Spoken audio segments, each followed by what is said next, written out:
부르신께 또 저희들 다 기분 좋고 그렇구만요. 이 찬양의 제목이 주는 나의 행복입니다. 주는 나의 행복. 우리 주님을 믿는 우리 모두가 다 또 주님 때문에 또 행복해야 되는 거 아니겠습니까? 우리 인사들 한번 하시죠. 주님 때문에 행복하시기를 바랍니다.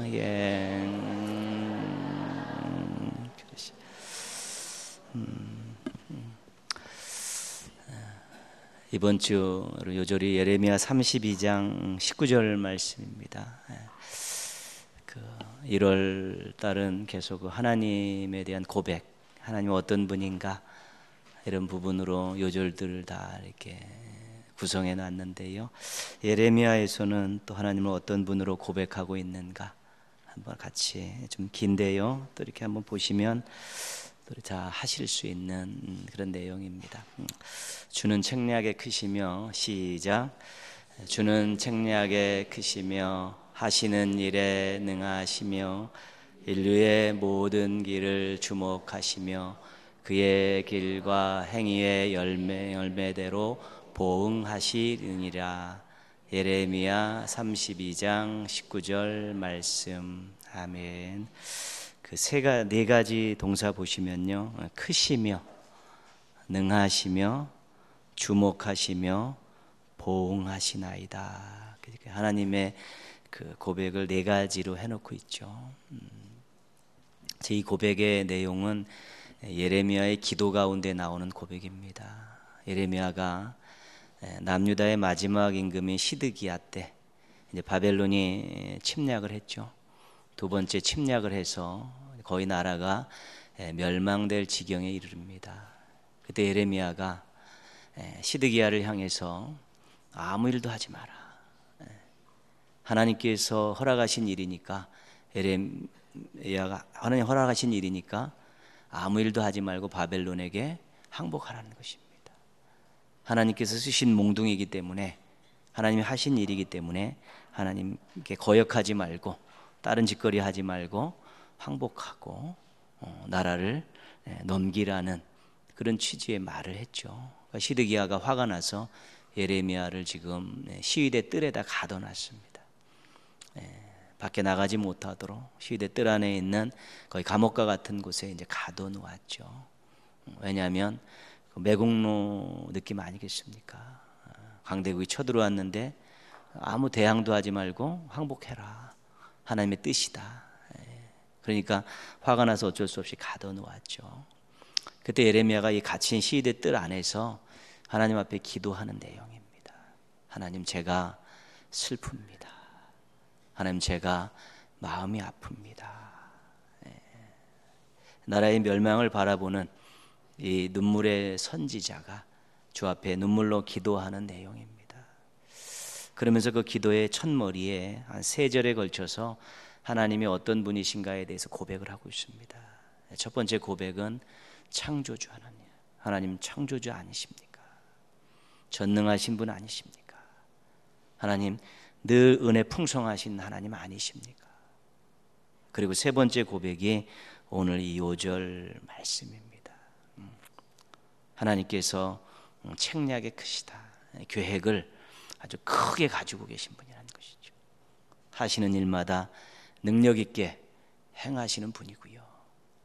인류의 모든 길을 주목하시는, 인류의 역사를 다 알고 계신다는 거예요. 운행하고 계신다는 분이고요.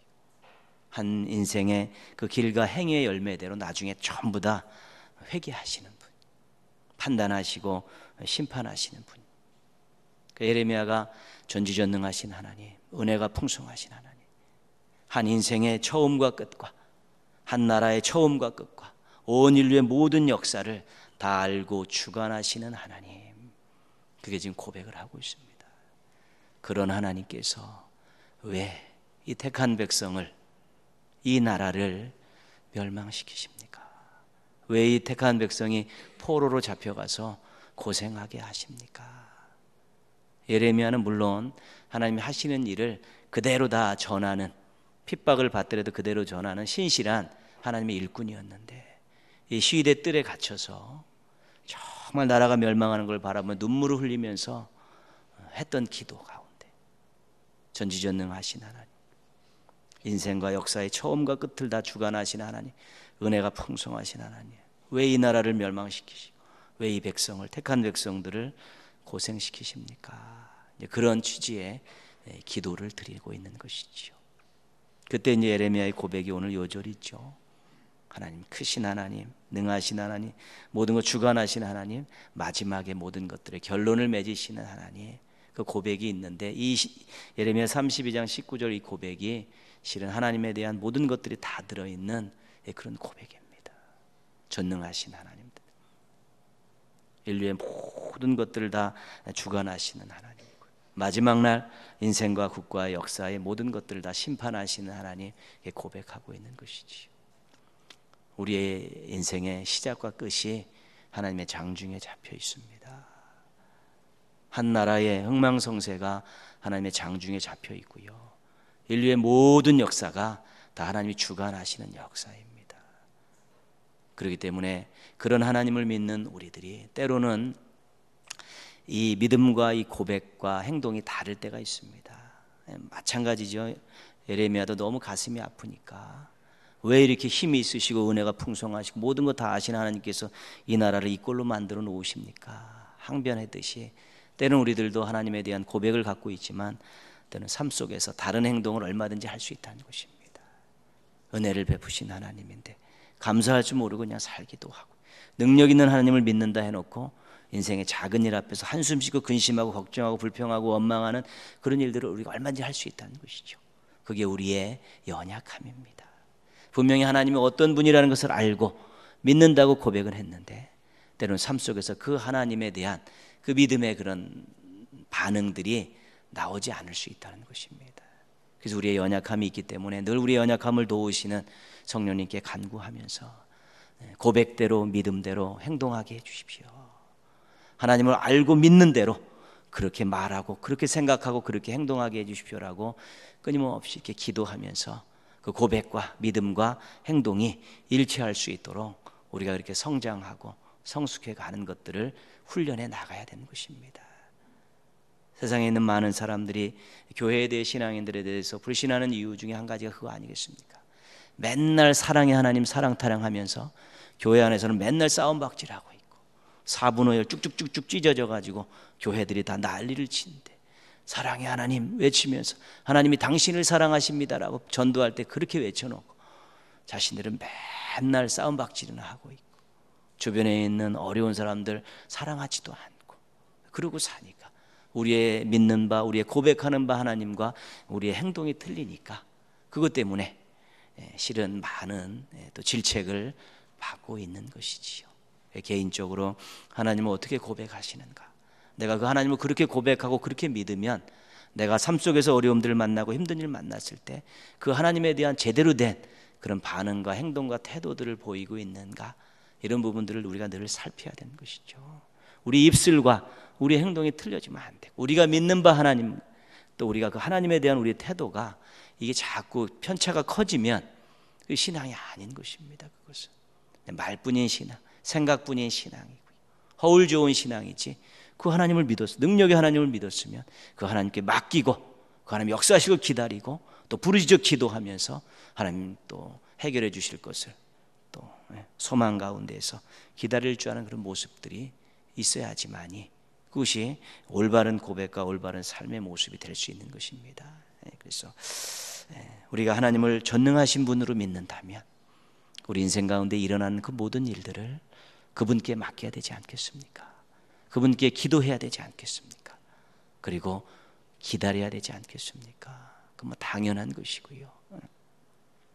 그분이 모든 것의 시작과 끝을 주관하신 분이라는 그런 고백이 있으면 어떤 일을 시작할 때 기도해야 되지 않겠습니까? 또 마무리를 우리 주님께서 온전케 맺어달라고 또 위탁해야 되지 않겠습니까? 시작부터 끝까지 모든 것 다 자기가 주관하고 다 해버려 놓고 또 낭패 보면 주님 탓하고 잘 되면 자랑하고 뭐 그런 모습들 얼마든지 우리의 연약함 속에 나타날 수 있다는 것이죠. 그래서 우리의 고백하는 바와 행동하는 바가 편차가 크지 않도록 온전히 잘 맞으면 좋지만 그 편차가 항상 있는 것인데 그 편차가 크지 않도록 자기 자신의 고백과 삶을 늘 점검하시고 또 연약함을 도와달라고 간구하셔서 고백한 또 믿는 그 하나님에 대한 분명한 그런 행동과 태도를 취하셔서 그 믿음의 하나님의 역사하심을 늘 삶 속에서 경험하며 살아가는 또 행복하고 멋지고 아름다운 신앙인들 되시기를 주님의 이름으로 축복합니다. 예. 다윗에게는 적대자들이 많았습니다. 인생 가운데 참 적대자들 많이 있었죠. 근데 그 적대자들 가운데서 적대자가 안 돼야 되는데 적대자가 된 사람들이 있습니다. 대표적인 사람이 사울입니다.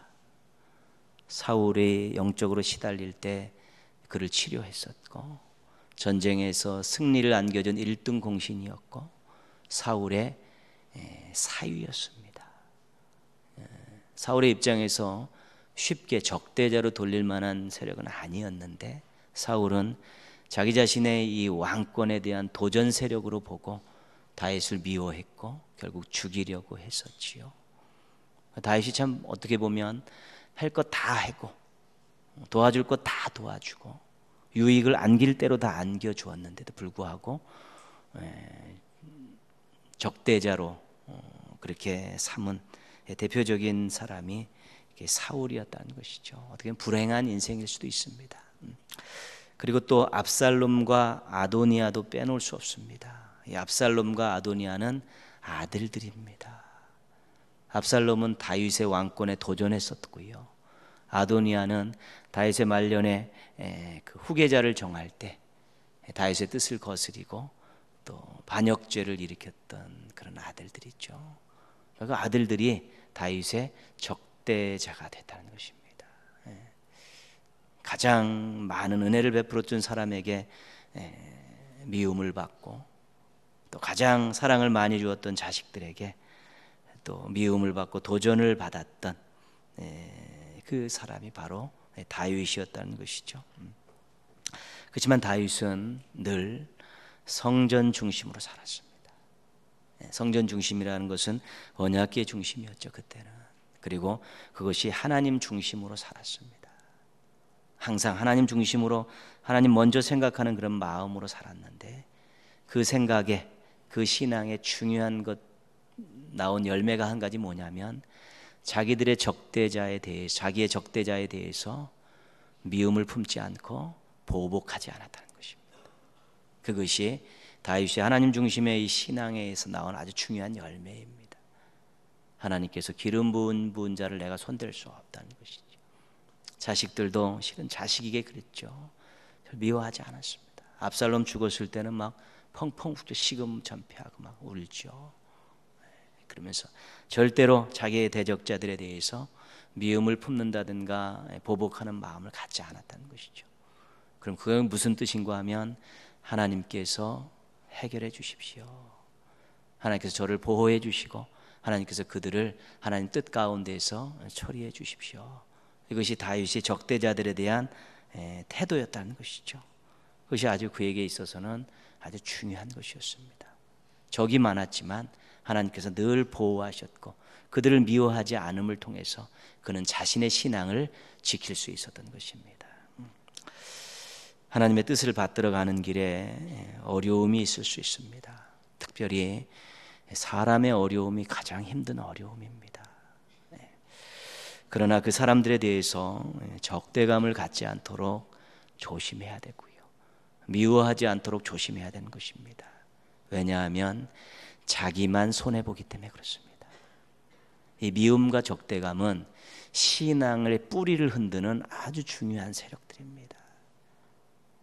미움 감정을 처리하지 못하고 이 적대적인 감정을 해결하지 못하면 자신의 신앙의 뿌리를 스스로 막 이렇게 흔드는 것입니다. 뭔가 기도하려고 하면요, 너 하나님께서 사랑하라고 했는데 사랑하지 못하면서 네가 뭐 할 수 있겠느냐, 이런 도전들을 받게 되는 것입니다. 원수 사랑하라고 그랬는데 그 사랑하지 못하면 네가 무슨 주의를 하겠다고 껄떡거리느냐, 그런 도전들이 마음속으로 생각 속으로 찾아 들어오기 시작하는 것이죠. 괴롭습니다. 그리고 사람 앞에 서는 것이 떳떳하지 못합니다. 그러니까 늘 우축되고 움츠리고 그렇게 살 수밖에 없는 것이지. 그 때문에 인생 살면서 때론 적대적인 그런 또 좋지 않은 관계가 생겨나는 것은 어쩔 수 없지만, 그래도 미운 감정, 적대적인 감정 생기지 않도록 잘 다스리면서 자신의 신앙을 지키며 하나님 앞에 맡기기 위해 나아가게 될 때 우리 하나님께서요 화해의 길을 열어주시고요, 동역자로 같이 일을 하게 해주시고요, 그것도 안 되면 멀리 떨어져서 살게 해주신다는 것이지. 그것도 참 감사한 일입니다. 멀리 떨어져서 살 수 있다는 것 감사한 일이죠. 그러나 화해하면 더 좋고요, 동역자가 되면 더 좋지 않습니까? 우리 주의 일을 하면서 사람들이 얼마나 재산인지 모릅니다. 동역자들이 얼마나 재산인지 모릅니다. 나를 위해 기도해주고 나와 함께 손잡고 함께 일하는 사람이 얼마나 큰 재산인지 모릅니다. 그렇기 때문에 그런 일들을 잘 처리하는 것이 지혜이고요, 그런 일을 잘 처리하는 것이 실은 부자가 되는 길입니다. 그래서 때로는 만나는 그러한 좋지 않은 관계들 절대로 미움으로, 적대감으로 이렇게 키우지 마시고 우리 하나님께 맡기시면서 잘 해결하셔서 오히려 더 큰 사랑으로 서로 맺어지고 더 주의 일에 열심을 내는 동역자들로 맺어져서 여러분의 인생에 적대적인 그런 관계들은 없고 서로 도움을 주고받는 아름다운 관계들이 넘쳐서 더 행복하시고 또 주의 일을 더 잘하는 우리 멋진 신앙인들 되시기를 주님의 이름으로 부탁드리겠습니다. 한편으로 다윗에게 호의적이고 유익했던 사람들도 꽤 있었습니다. 대표적인 사람이 자신을 죽이려 했던 사울의 아들인 요나단입니다. 요나단이 정말로 그 정보를 다 빼서 다윗을 피신시켰기 때문에 다윗이 안전할 수 있었고요. 요나단은 실은 그 아버지가 물려준 왕좌에 대한 그런 욕심은 별로 없었고요, 오히려 다윗에게 더 어울린다라고 생각을 했죠. 그래서 만약에 네가 나중에 왕이 되면 나를 기억해 줘라, 또 우리 자식들을 기억해 달라, 그런 부탁을 하면서 언약을 맺자고 막 다윗을 조르고 그러지 않습니까? 호의적인 그런 사람이죠. 생명을 걸고 도왔던 든든한 친구, 그렇죠. 그래서 좋은 또 친구들이 있는데 서로 생명을 걸고 도움을 줄 수 있는 든든한 친구가 있는 것만큼 또 행복한 일은 없을 것입니다. 또 한 명의 사람은 오늘 우리가 살필 나단 선지자입니다. 참 다윗의 인생에 있어서 하나님께서 나단 선지자를 붙여주신 것 큰 복이었지요. 우리가 나단, 또 북왕국의 엘리야, 엘리사 이런 선지자들은 문서를 남기지 않는 선지자들이죠. 우리가 호세야, 미가 이런 사람들은 자기가 글을 남겼는데, 이런 사람들은 그 글을 남기지 않은, 문서를 남기지 않는 선지자들입니다. 그래서 이런 분들은 어떤 사건 속에서 흔적을 좀 찾을 수 있는 것뿐이지 글을 남긴 그런 선지자는 아닌데, 의외로 글을 남기지 않은 이 선지자들이 영적으로 아주 풍성했었고 또 그 사건 속에서 아주 결정적인 역할들을 잘 감당하는 것들을 우리가 보게 됩니다. 다윗이 헤브론에서 7년 6개월의 반쪽 통치를 하죠. 그리고 나서 사울의 모든 일가들이 전부 이스보셋을 죽음을 통해 살해담을 통해서 전부 다 이제는 제거가 되면서 예루살렘을 정복하고 여부스 족속으로부터 예루살렘 정복하면서 예루살렘의 통치가 시작이 됩니다. 온전한 통치입니다. 전 이스라엘을 다스리는 그 통치가 시작이 되죠. 하나님께서 함께 하셔서 나라가 아주 그냥 강국이 됐습니다. 그리고 평안해졌습니다. 왜냐하면 이제는 안에서 어떤 적대 세력들도 없고 하나님이 함께 하셔서 그 주변을 장악하기 시작했다는 것이죠. 작은 나라들이 끽소리 못했죠.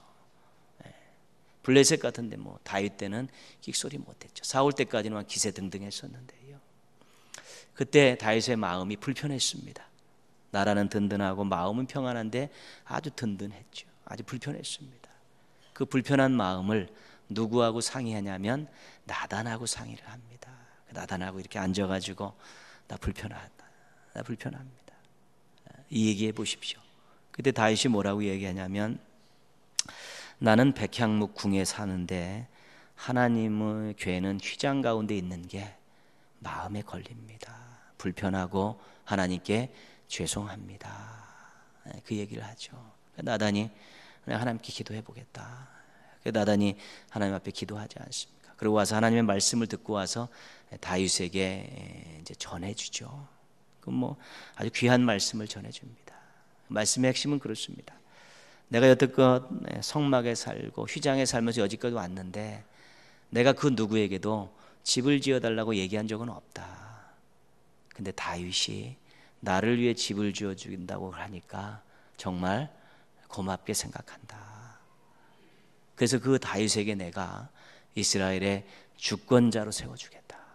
그리고 그 이름을 위대하게 만들어주겠고 이 왕위를 그 자손들이 대대로 이어가도록 해주겠다. 그리고 내가 나의 집을 지을 마음을 가졌던 다윗에게 좋은 집을 줘주겠다. 그 좋은 집이라는 것은 가문을 이야기하는 것입니다. 신앙의 가문, 왕이 이어지는 그 가문을 만들어주겠다. 이제 그렇게 말씀을 전하고요. 그러나 다윗은 아니고 그 아들이 내 집을 짓게 하겠다. 그죠? 하나님이 고맙다. 그러나 네 아들이 짓게 하겠다. 그러나 네가 그 마음 가진 것만 해도 내가 너를 위해서 이만한 선물을 안겨주겠다. 이제 하나님의 말씀을 전하는 것이지요. 그 말씀을 전하며 들으면서 둘이 얼마나 행복했겠습니까? 둘이 생각이 같지 않았습니까? 하나님의 영광이라는, 하나님의 성전이라는 그런 좋은 생각들을 서로 공유하고, 한 명은 그것 때문에 불편해하고, 한 명은 그것 가지고 하나님께 기도하고, 또 하나님 주신 말씀을 가지고 함께 그걸 가지고 서로 나누면서 얼마나 행복했겠습니까? 나단과 다윗은 실은 하나님의 성전이라는 주제를 가지고 서로 함께 기도하며 나누었던 참으로 행복한 관계였던 것이지요. 나단이 실은 또 하나님과의 관계를 연결시켜주는 중요한 다리 역할을 했던 것입니다. 우리가요, 어떤 하나님의 영광을 생각하면서 하나님의 말씀을 생각하면서 함께 나누고 기도하고 고민하는 이런 모임들, 이런 관계들이 있으면 얼마나 좋겠습니까? 어떻게 하면 하나님을 기쁘시게 할 수 있을까?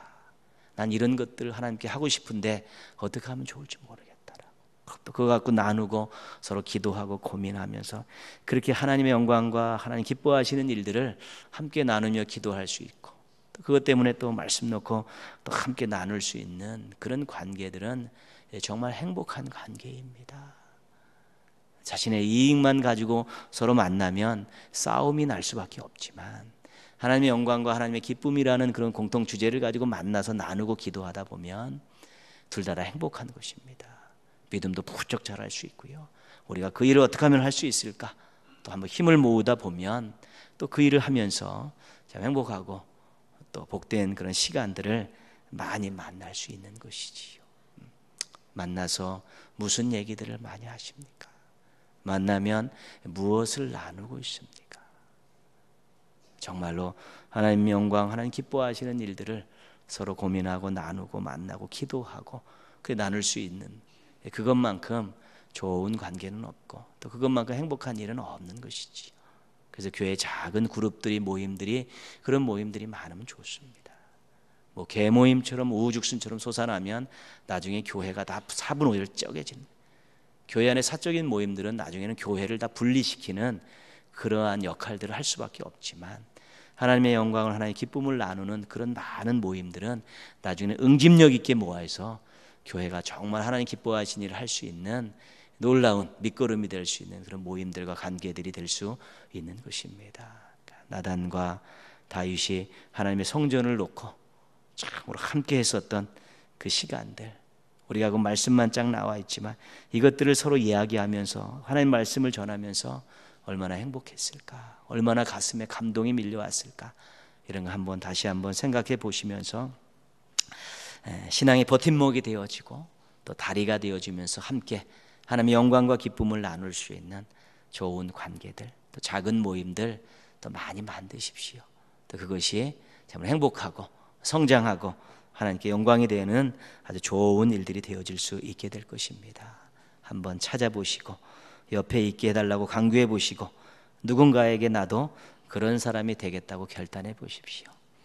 여러분들의 관계와 작은 모임들을 통해서 우리 하나님 기뻐하시는 일이 교회 안에서 삶 가운데서 많이 생겨나기를 주님의 이름으로 축원합니다.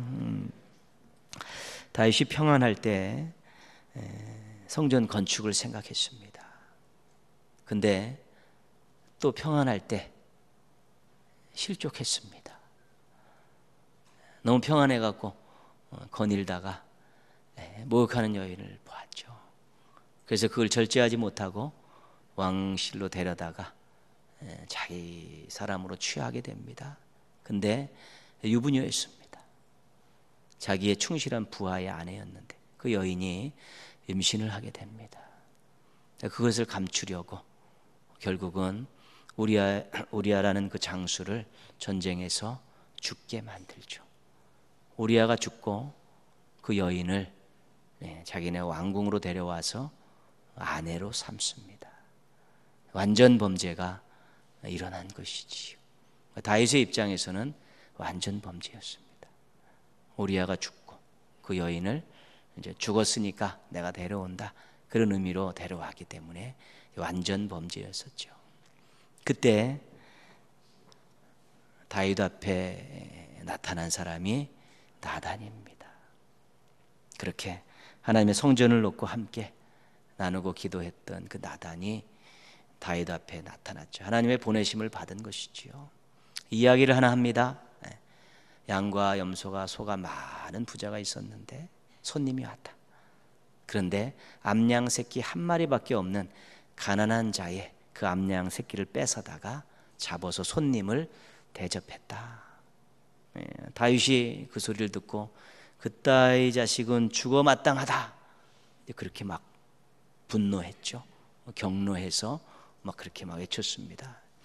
그때 오늘 말씀이요, 7절 말씀이죠. 그 경노하는 다윗의 소리를 듣고 나단이 다윗에게 이르되 당신이 그 사람이라. 대놓고 다윗에게 당신이 죄인이고 죽어 마땅한 사람입니다. 당신이 죽어 마땅하다고 말한 사람이 바로 당신입니다. 나단이 직격탄을 날리고 있죠. 예전에 그런 모습이 아닙니다. 직격탄을 날리죠. 왕입니다. 실질적으로요, 남부와 북왕국 역사를 쭉 살펴보면 선지자들이 많이 죽었죠. 아니면 옳은 말 했을 때 왕이 죽인 예가 있습니다. 그러니까 나단은 지금 이것이 하나님의 뜻을 전하는 것이지만 실은 생명을 걸고 전하는 것입니다. 그리고 나서 이제 하나님의 말씀을 쭉 전하는데, 하나님 말씀을 전하는 그 핵심 내용은 간단합니다. 너는 왕도 되었고 아내도 얻었고 부자고 또 앞으로도 부족함 없이 사는데 은혜와 복을 그렇게 많이 받았는데, 이것이 앞부분에 나와 있는 중요한 내용입니다. 다윗에게 너는 은혜를 받을 만큼 받지 않았네, 복을 받을 만큼 받았고 앞으로도 필요하면 하나님께서 얼마든지 채워주실 그런 자격을 갖고 있는 사람 아니냐. 9절 말씀 보시면요, 그러한데 그렇게 은혜와 복을 풍성히 받고 앞으로도 많은 은혜와 복을 받을 자격이 있는데 어찌하여 내가 여호와의 말씀을 업신여기고 나 보기에 악을 행하였느냐. 그렇죠. 이 다윗의 죄를 하나님의 말씀을 업신여긴 것으로 그렇게 정죄를 해버립니다. 너 하나님 앞에 그렇게 많은 은혜와 사랑과 복을 받아놓고 어떻게 하나님 말씀을 업신여길 수가 있느냐, 어떻게 그런 악을 저지를 수 있느냐, 이 뻔뻔한 인생아, 그러면서 그러한 질타하고 있는 것입니다. 한나라의 왕 앞에서 나단이 지금 그렇게, 한때는 좋은 관계였었죠. 은혜를 나누는 관계였는데 지금은 완전히 막 질타하고요, 죽을 각오를 생명을 걸고 다윗을 막 몰아붙이고 있는 것입니다. 그리고 나서 하나님 말씀을 전합니다. 네 가문에서 칼이 떠나지 않을 것이고 눈에는 눈, 이에는 이듯이 네 아내들도 결국은 똑같은 일들을 당하게 될 것이다. 아주 저주를 퍼붓죠. 하나님 뜻이었으니까요. 13절 말씀으로 가겠습니다. 13절 말씀. 다윗이 나단에게 이르되, 한 문장만 읽겠습니다. 내가 여호와께 죄를 범하였노라. 다윗이 나단의 불호령 앞에서요, 직격탄 앞에서요, 정신이 번쩍 들어서 내가 죄를 지었다, 하나님께 죄를 지었다 솔직하게 인정하고요, 회개하는 자신을 위해 기도해 줄 것을 부탁을 하지요. 시편 51편이 얼마나 처절한 회개인가를 우리가 읽어보면 압니다. 다윗이 정말 얼마나 다 모든 것들을 다 까발려 놓고 하나님 앞에 선처를 호소하고 하나님의 도우심을 간구하는지요. 그 정도로 철저히 회개를 하게 되죠. 회개하는 다윗을 보고 나단이 가만히 있었겠습니까? 같이 기도했겠죠. 그때 나단이 하나님의 뜻을 가지고 이제 다윗 앞에 씁니다. 13절 말씀 보시면요, 다윗이 나단에게 이르되 내가 여호와께 죄를 범하였느라 하매, 중간에 이제 생략이 됐죠. 나단이 다윗에게 말하되 여호와께서도 당신의 죄를 사하셨나니 당신이 죽지 아니하려니와. 하나님, 너의 회개를 들으시고 용서하셨다. 그러나 겪어야 될 일은 겪어야 한다. 그러면서 나단이 또 마지막 마무리를 이렇게 해줍니다. 우리가요, 말씀으로 은혜를 받는다는 말을 합니다. 여러분, 말씀을 읽고 또 큐티하고 또 설교를 들을 때 말씀으로 내가 은혜 받았다, 그런 이야기를 하죠. 은혜 받았다는 그 속에는 실은 세 가지 의미가 들어 있습니다. 첫 번째는요, 위로받고 격려 얻고 소망을 갖게 되었다는 것이죠. 하나님 말씀이 나를 위로하시고 낙심한 나를 격려하시고 나에게 지금보다 훨씬 좋은 것에 대한 소망을 주셨을 때 위로받았, 은혜 받았다고 그렇게 이야기하는 것이죠. 그리고 또 하나 은혜 받았다는 건 뭐냐면 도전 받았다는 것입니다. 너 이거 한번 해봐라, 네가 이거 했으면 좋겠다. 하나님께서 말씀을 통해 도전을 하실 때가 있습니다. 감동이라는 것이죠. 근데 그거에 순종해야지 그것이 멋진 것인데, 또 그거 갖고 고민하면서 또 막 세월 보내다가 싸늘히 식혀지는 것도 굉장히 많습니다. 왜요? 그 도전이라는 것은 항상 수고와 희생을 따르기 때문에 그렇습니다. 네, 그렇죠. 그래서 세 번째 말씀으로 은혜 받았다는 게 뭐냐면 찔림입니다. 책망입니다. 너 이거 잘못했잖아, 너 이렇게 해서 안 되잖아. 이 찔림과 책망도 말씀을 놓고 은혜 받았다는 것입니다. 근데 자꾸 은혜 받았다는 것이 위로와 격려와 소망 쪽으로 자꾸 가는 것이죠. 그렇게 되면 뭐만 즐거우냐면 귀만 즐거운 것입니다. 그러니까 귀만 즐거워서는 은혜 받은 것이 아닙니다. 위로가 됩니다, 축복합니다. 그래서 자기가 지금 당장 마음에 그런 것들에 대한 위로와 격려와 소망이 된 그 은혜인데요, 거기에만 너무 치우쳐 있으면 나중에는 귀만 즐겁습니다. 말씀이 귀만 즐겁고 눈만 즐거우면 그것은 나중에는 행동하고는 아무 상관이 없어지죠. 그러나 도전을 받았을 때, 너 이거 한번 해봐라, 도전 받았을 때 아멘 하고 순종해 나갈 때 신앙과 삶에 얼마나 새로운 장이 펼쳐지는지 모르고요, 찔림을 받고 책망을 받았을 때 정말 눈물을 흘리면서 회개하면서 자기의 뒷덜미를 잡고 있었던 그런 끈을 끊어버리는, 자기를 운신의 폭을 움켜주었던 그런 끈들이 풀려져가는 그런 자유함을 느끼게 되는 것입니다. 실은 우리의 인생 가운데서 많이 꼬이는 문제들이요, 평안함을 잃어버린 문제들이요, 답답한 문제들의 1번 점검사항은 회개하지 않은 죄입니다.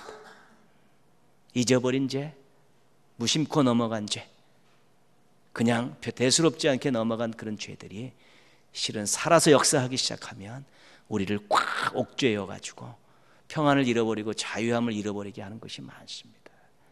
근데 또 말씀을 통해서 정말 깨닫게 해주시고 찔림받게 해주신다면 그 은혜지 않습니까? 자유함을 얻을 수 있으니까 신앙의 길을 더 힘차게 달려갈 수 있고요, 영적 여행을 더 많이 할 수 있기 때문에 그것만큼 또 큰 은혜도 없는 것입니다. 다윗이 나단 선지자로부터 하나님 말씀을 들었을 때 내가 잘못했습니다.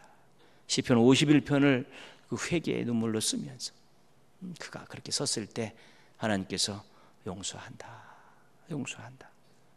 그리고 나서 다윗이 일생 살면서 우리아의 아내 밧세바 일 외에는 하나님께 범죄한 일이 없었더라. 가슴에 새기는 거예요. 다시는 하나님 앞에 이따위 짓거리 하지 않겠다라고, 욕심대로 살지 않겠다라고, 욕망 품지 않고 살겠다고 다짐하고 다짐하면서 그가 하나님 앞에 거룩을 다짐했을 때 그 인생이 그렇게 살 수 있었다는 것입니다. 죄 앞에 서 있는 두 사람을 봅니다. 죄를 지은 사람을 한 사람이 말씀으로 책망을 합니다. 죄를 지은 사람이 그 말씀을 듣고 회개를 합니다. 그리고 그 회개한 사람을 하나님 말씀으로 위로하면서 또 지켜보고 바라보고 있습니다. 아까 하나님의 영광을 놓고 성전을 놓고 함께 즐겁게 했었던 그 모습들, 또 불편한 일이지만 이 죄의 문제를 놓고 함께 고민하며 투닥투닥투닥 하다가 결국은 용서를 받고 또 함께 또 귀한 모습들로 서 있는 이러한 것들을 바라보면서 다윗이 나단 때문에 하나님의 영광을 위해 행복했었고, 또 나단 때문에 하나님 말씀으로 찔림을 받고 또 회개하면서 새로운 인생의 기회를 얻었다는 것 생각하면 나단이 참으로 귀한 하나님의 선물이었음을 알게 되는 것입니다. 힘 있는 자에게 잘못했다고 말하기 어렵습니다. 친한 사람에게 잘못했다고 말하기 어렵습니다. 왜냐하면 힘으로 누를 수 있고 또 관계가 깨질 수 있기 때문에 그렇습니다. 지혜가 필요한 일이지요. 그러나 때로는 하나님의 영광을 위해서 함께 또 좋은 관계를 맺지만 정말로 그것이 말씀에 벗어났을 때는 말씀을 놓고 투닥투닥 할 필요도 있는 것입니다. 용서할 것들은 얼마든지 있습니다. 그러나 정말 하나님 앞에 치명적인 것들을 했을 때는 정말 그것 가지고는 한번 또 투닥투닥하고 같이 손잡고 울고 기도하고 같이 하나님 앞에 새롭게 쓰는 그러한 모습들도 필요하다는 것이죠. 다윗과 나단이 그런 면에 있어서는 참 행복한 관계였던 것 같습니다. 둘 다 하나님을 사랑하고 하나님께 기름 부음 받은 종들이죠. 하나님의 뜻대로 살기로 작정했던 사람들이었기 때문에 하나님의 영광을 위해서 함께 행복한 시간을 보낼 수 있었고, 하나님의 뜻에 어긋나는 일 가지고 투닥투닥 할 수도 있었다는 것이죠. 그러나 그런 두 가지 힘들이 결국은 둘 다 하나님 앞에 인정받는 종들로 설 수 있었고, 하나님의 함께 하시는 그런 인생들을 살아갈 수 있는 그 원동력이 되었다는 것입니다. 늘 말씀 앞에 놓고요, 하나님의 기뻐하시는 일, 하나님의 영광을 생각하시고 또 말씀을 늘 앞에 놓고 자기 자신을 거울로 생각하면서 비춰보시면서요, 말씀대로 순종해 나가는 좋은 모습들, 그것이 건강한 신앙인이고요, 또 같이 더불어서 말씀 놓고 나눌 수 있으면서 때로는 안 좋은 것 때문에 투닥거리지만 또 좋은 일 때문에 함께 웃을 수 있는 또 그런 관계와 공동체를 만들어가는 것도 인생에 있어서는 참 귀하고 아름다운 것이 될 수 있는 것입니다. 다윗과 나단을 생각하면서 말씀 중심의 삶을 다시 한번 점검하시고 또 말씀을 놓고 자신을 비춰보고 말씀을 놓고 또 도전도 받아보면서 또 주변에 있는 좋은 동역자들과 함께 또 그러한 일들을 해보면서 지금보다도 훨씬 더 하나님을 사랑하고 말씀의 순종함을 통해서 복을 받아 누리고 또 하나님 기뻐하시는 일에 또 투입되고 참여하는 우리 멋진 신앙인들 또 주의 종들 되시기를 주님의 이름으로 축원합니다.